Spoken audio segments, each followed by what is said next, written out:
into yours truly, Toys Truly, with your host Toy and our blessed guest, Alan Michael. We have to have him today.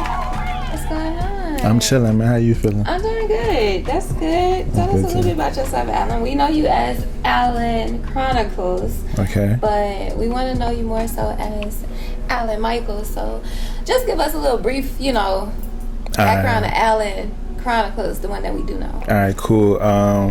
I pay a courtesy of the Bayou. I'm from Franklin, Louisiana. I'm working at the intersection of art, culture, and fashion. And I kind of specialize, I ain't gonna say kind of, I specialize in creative direction and wardrobe styling. And with that, I'm just looking to tell stories through style, you know what I'm saying? Like, bring real life situations to the world that I feel like is not really like getting a lot of light. And I just kind of want to fill that void. Is it more so like the things that maybe kind of like drive you and motivate you, kind of stir you? That and just perspective, like my perspective on things, conversations I have with my friends or people I run into, their perspective, and I kind of just through my work, just shedding light on it. That's nice. I know that. Okay, so first I want to actually start with the word of the pod today. The word of the pod today is transition.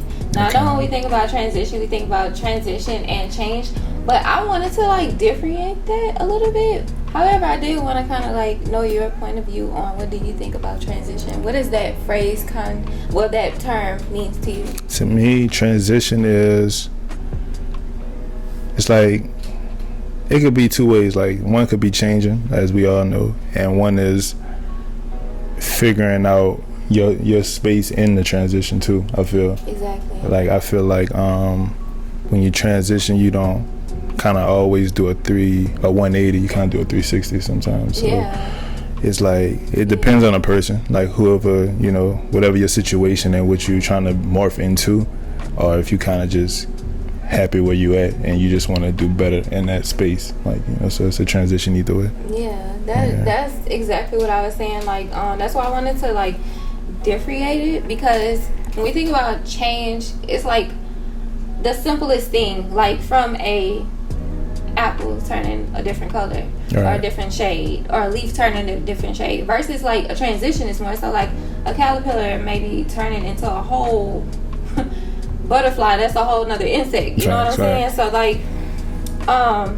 when we think about transition, it's more so of a, like you said, it's like the system that you more so pay attention to and that you kind of journey along with. Right, and even with that, I feel like you kind of lose people along the way, or lose your old self in a sense, but you kind of still yourself, if that makes sense. You just grow.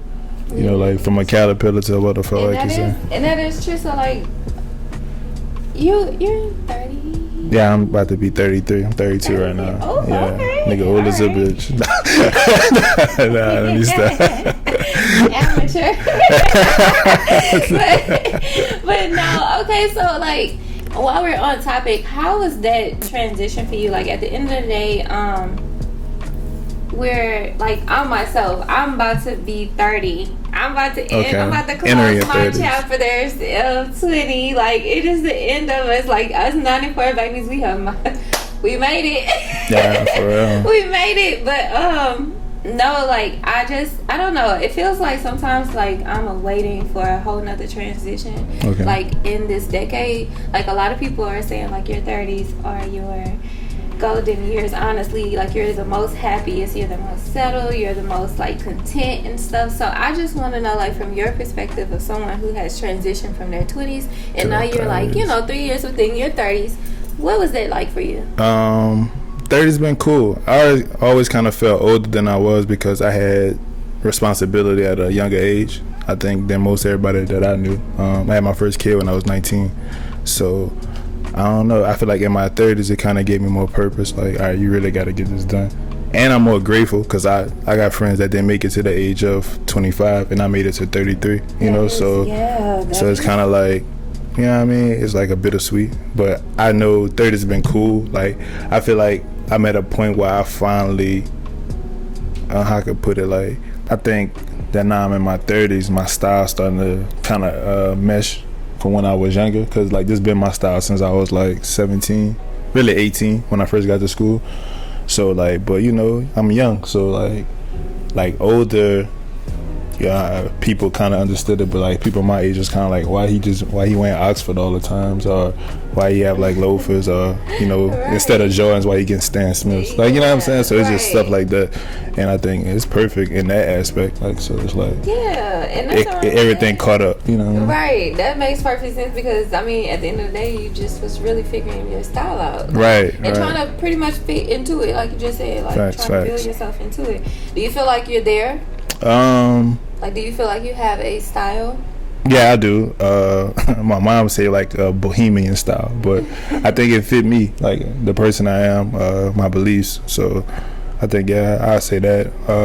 As far as, it's still evolving though, because I kind of mix like today's and in the past. So however I'm feeling for real. Okay, so well, how is a typical day for you? Like, what is a typical day like for Alan? Like, when you get up, how do you start your day? I start my day by saying my prayers. Amen. Yeah, man. From there, I text my daughter, good morning, beautiful. We're on 2 different time zones, so I have to get up a little earlier to catch her before she go to school. That's nice that you do that. Yeah, have to, because it's like, you know, I feel like that might not mean nothing to like the average person, but like to a young lady that's trying to find herself at her age, like it give her more confidence, like in her day. Definitely. You know what I'm saying? So I do that. You know, brush my teeth, wash my face, and then it's time to go to work at that point. You know what I mean? Hit the clock, deal with that BS and what they come with. You know what I'm saying? Doing that, answer some emails, send some emails. Do like promotion if it's a holiday via social media.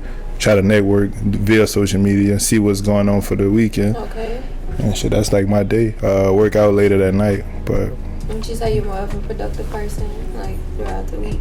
Out the week, yeah, because you know I have to. I gotta go to work, but on the weekend I am too. Like, cause it's like once you start waking up at a certain time, like you can't really shake it. Even when you're just trying to relax and lounge, like you're still gonna be the same, but. I was always taught, you know, never wake up without an agenda. So that kind of always stuck with me since I was young. And I just always got to have an agenda on the day. That's good. I'm like that now, too. Like, my routine is definitely strictly based around agenda. Like, the start of my morning is me actually, like, setting the tone of what I need to do today. Thanks. Even though I do it the night before, I still kind of analyze, okay, it's another day, how I'm feeling. So things might change, but I have to go off an agenda because, oh my God, I can, like, either run all day, or I can just be in here just chilling. Yeah, I mean, it be like that sometimes, but I don't know. I think for me, I kind of like, I was a squatter for a minute. You know what I'm saying? I don't know if people familiar with the term, but like I stayed from like spot to spot for a while, probably like 2-3 years. So it's like I always had to be up before whoever I'm staying with, because I gotta, you know, catch a ride with them or whatever. So it kind of just stuck with me. Like it's at the point I still eat standing up. You know what I'm saying? Like, and I got like a table at my crib. You know what I'm saying? But it's just like something that just, I don't know. I did it for so long, so it's just kind of like it just stuck in me. Okay, well, I mean, hey, ain't nothing wrong with that. Like, long as you're on the move and you're not staying stagnant, as my dad would say, right, then there's really nothing to worry about. He's always telling me, like, whatever I do in this life, do not be stagnant. Facts. Do not be stagnant. Do not be labeled as a statistic either. And I mean, like, those things be sticking with me. So I just try to make sure that whatever I am doing in my day or the next day or whatever, which I try to focus on just my day for that day. Right. I'm adding value to it. I'm doing my best. You know what I'm saying? I'm making it count. I'm making ends meet, you know. And at the end of the day gotta come to the end. So man, save me some time to just relax. Feel you on that though. Yeah. So and nothing wrong with that though. That's good. So I know, touching back bases off the project that you recently had. The Love Project. Love Is. So tell us a little bit about Love Is. Shine a little light in that. It's a 4-part series. it's kind of like me branching off to another realm. For as like I want to do more storytelling in video form, so like short films. And me and my man Joe, we kind of collabed on it, and we just making it happen. It's just me telling my truth and my perspective on situations I've been in. That's good. But it's also going to just tell a different perspective of love as well, from, you know, say the guy who dealing with a girl who dealing with another girl, or two guys that's dealing with each other. You know, it's just different perspective of people I ran across, and just we had this type of conversation that brought us close, like as in friendship, you know. Are you do you look at yourself as a lover boy, or? I wouldn't say a lover boy, but I do love the thought of love. I could be honest. I think when it's presented to me, I kind of shy away from it, and it's just, yeah. I mean, I mean, you got to be like, but I feel like it's been presented a lot, but it's just like I don't really. I think and nothing wrong with the ladies that did present it. It's just like maybe it wasn't my idea of who it was coming from. I'll say that. So I could say I'm superficial in a way. It's just being real about it when it comes to love, like, because I have the person in my mind, but I'm not seeing it in the physical, you know. So do you feel like that maybe be a downfall, or maybe why you don't like see it? You're kind of seeing it more so from what you're expecting out of it, and not what is granted to you. Yeah, and it's also insecurities in myself too. I seen how my daddy moved, I seen how my uncle moved, so it's kind of like I'm gonna move, you know. What I'm saying? It's like it's a generational thing, so it's like I could get close to someone, but it's like, damn, I do be in love, but it's like I don't think I want to spend the rest of my life, you know what I'm saying, with this one person, and be like, oh, I'm in love with her, you know. So I don't know. Should be crazy. I mean, but it'd be real life situations, like, right. You know what I'm saying? So I just be like, honestly wrong with that, because I mean, like, I haven't been in a relationship. Like last year I was in a relationship, and it was like my first relationship for like some years. So like I realized that, you know, like it's an adjustable thing. Like y'all just knowing each other, you're still figuring each other out. And like my situation, I haven't been in a relationship for a minute, so it was just like, you know, I had to adjust to being with someone out of being by myself for like a long time. So it was just like, you know, I guess it's a thing that you have to be ready for, and something that you have to be very open and willing to accept. You also have to be very patient with not only yourself but the other person.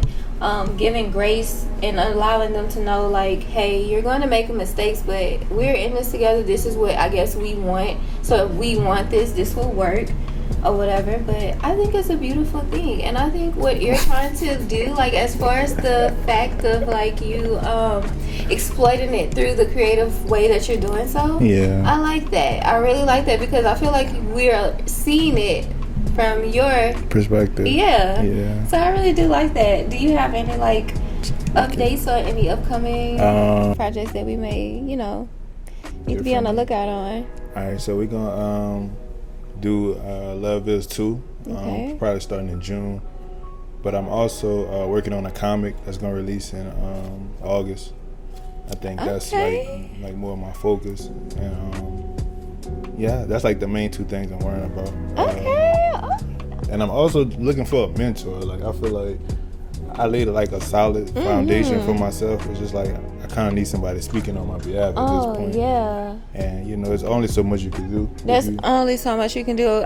That's crazy that you say that, because I can definitely relate. Like I recently just kind of like got my ducks in a row on some things, but I need a direction, structure, and just things that I honestly cannot just keep doing myself. So I appointed to a mentor as well for some things that I can, brush up on. So how you critique. found it? Like you reached out to them, or? I did. I reached out to someone that I honestly knew that kind of had the talent and they have what I need.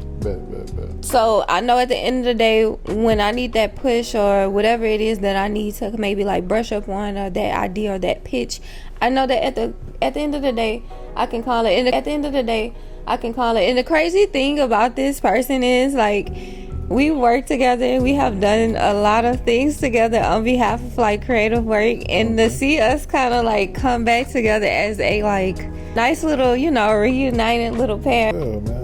That's fire, you know. Like, that's what I kind of been in search of, though, for sure. And I'm glad that you found you one for real. Huh? Yeah, and honestly, that shit is definitely needed. I feel like if it's not someone that you may be close with and that kind of knows you and kind of may point you in the rightful direction that you want to, you know, that's pretty much what you just need to look for. Like, if you do go looking for yourself, look for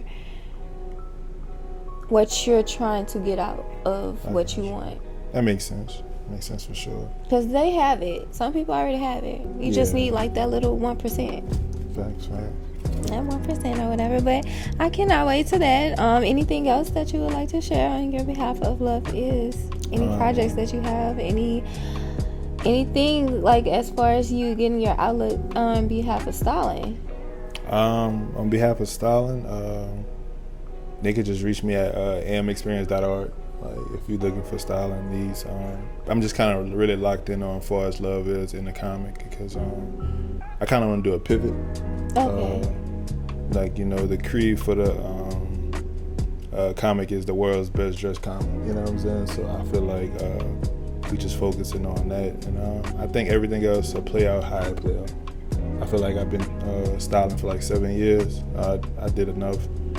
And still have a lot more to do. It's just kind of like, I just want to just show my array of different things that I'm into. Okay. I don't want to just kind of be like a one-trick pony, because I do more than just styling. So it's kind of. And I think that's like so important, especially now, because I'm touching base with that as well. Some of you may have realized, like, I've been putting out a lot of floral work, and that's like, you know, my interpersonal hobby. Like, I'm actually a planner. I come from like a background of planters and farmers and stuff like such, so I kind of just wanted to tap more so into myself this year, allow my hobbies to pretty much kind of like sprout without only floral arrangements and things like such, but as well as like this podcast and stuff. Like, it's a deeper meaning to why I'm doing it, but it's all solely on behalf of my talents, my purposes, and I guess like reaching that transition and like focusing on myself, you know? Yeah, and I feel like that's the natural way. And that's kind of like why I want to do the pivot as well, because I just want to be myself. I feel like due to like how the world's going, I feel like we gotta kind of be in like different categories. We do. And I don't like, you know, I feel like it'd be cool, but I kind of want to just make my own category, like what I'm into, what I like, and just kind of keep moving like that. Do you feel like that kind of amplifies your personal space? Do you feel as if personal space is like more so needed for that direction? Not really, because like I feel like you're gonna do what you're gonna do regardless. Like personal space amongst others, so it's kind of like it's just you believing in you and kind of just seeing what you have as golden instead of looking at someone else and be like, all right, I'm a model after this. You know what I'm saying? You kind of got your own thing you could do. Exactly. And that's kind of like why I'm at with it now. Like, I just want to move on my own type of time. Right. And I really applaud that, because I feel like in this point in time, like in life, social media is playing a big aspect in a lot of people's lives. And I feel like in the way of like they are basing their lifestyle off of what they see every day, and it's not allowing no authenticity to reign within themselves, as well as honestly the creator that they're pretty much influenced off of, if you think about it, because like the influencer can only do so much for their creativity to get out, but it's just like once so many people are taken from that, it's like now we're appointed by so much there's a lot of many other things, right? So, you know, it's just different and not too much to address on the creator themselves. And I also want that, like, what they outlook beyond it, because it's kind of like, all right, just like, even if that's their personal style, like, we don't know if that's like theirs. You know what I'm saying? Like, exactly. Somebody else. So exactly. It's like the blind leading the blind. But if it is, that's cool. You know what I'm saying? Yeah. It's just like, I would like to have a conversation like that. Like, that's really been you. Like, it's your thing. You know? I don't know. I think being authentic is kind of like the key to everything. But it's like, even with that, like, you can make up who you want to be in your head. You really can. You know what I'm saying? And You that really could be can. authentic to you. Like, so I don't know. It should be kind of confusing for real. Like, I feel like it's too much to think about that sometimes. Like, Which is why it's so important to stay in your lane and just kind of focus on yourself, because that'd be the thing. It's just like so many people put on these like fake K's and everything, and they go about the world like so like genuinely. It's just so normal, so you never really know. But that is not the type of things that you should focus on. You really should focus on yourself, what you're putting out in this world, what you're putting out for yourself. Not even just that, but like what it is to come behind you, like your family, your kids, whatever that is for you to, you know. So you definitely got to zone in. Yeah. I definitely feel like, I don't know, it just be like thoughts for the mind. I think we all at a point, it's like we want to be on the brink of something, but what is that something? How can it affect the world for real?